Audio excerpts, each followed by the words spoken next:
Okay, let me give you a look at what I've done in this dining room here along this wall. I built a temporary wall that basically I've got it secured into the crawl space. So I have 10-foot beams on shore jacks, and I allowed space, as you can see here, I allowed space to be able to get LVLs in. If I had made this a solid beam across there, we wouldn't be able to get the beams, the new ones, new joists slipped in there. So now we should have space for that. I hope this works, but support-wise, the original wall had a total of 14 2x4s, and that includes the ones on the very end here. And so figure I have 6 4x4s. So basically we've got the equivalent of 12 2x4s, matching up to what was 14, which I figure is probably okay since we're only doing this for a temporary solution. And I've got these posts with a small nail into a joist just to make sure that they don't fall over whenever I finally take these jacks down. So next plan here is to take out this load-bearing wall. That's the real moment of truth. Of course, whatever new wall goes in is going to have to be mounted or built on top of joists rather than mounted in the crawl space. And the main thing that's keeping me from being able to do it the way I'd like to is that this ductwork is in the way. So I want to be able to get some cross joists or supports directly under this wall.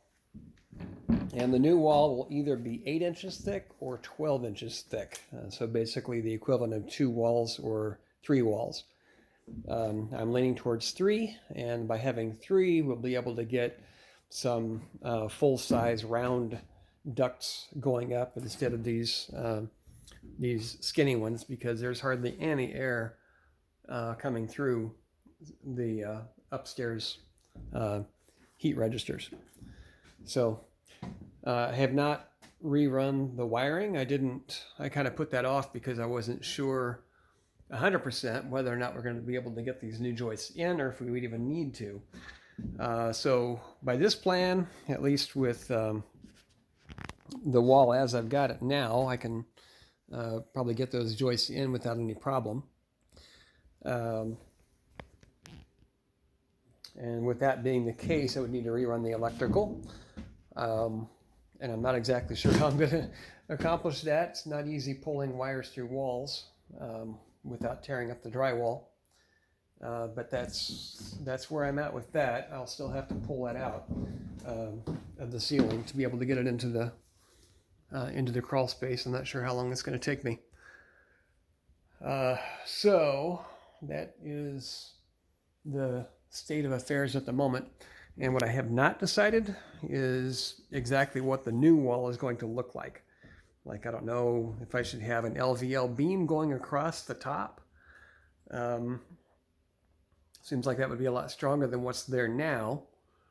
And even then, if I've got 8-inch ducts,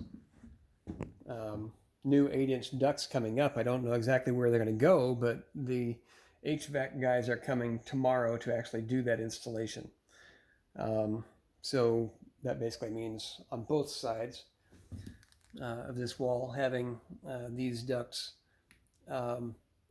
Probably, well, the owner was kind of saying he would change these and have the ducts coming out the back side of this wall here. And then both of them would go up and over somehow. So somehow is an awfully big question mark. I don't know what that's going to look like. So hopefully it'll all make sense tomorrow. So anyway, I just want to give you the update. That's what's going on. Let me know when you've got some time, and would like to, get your thoughts on what that new wall structure will look like. Thanks.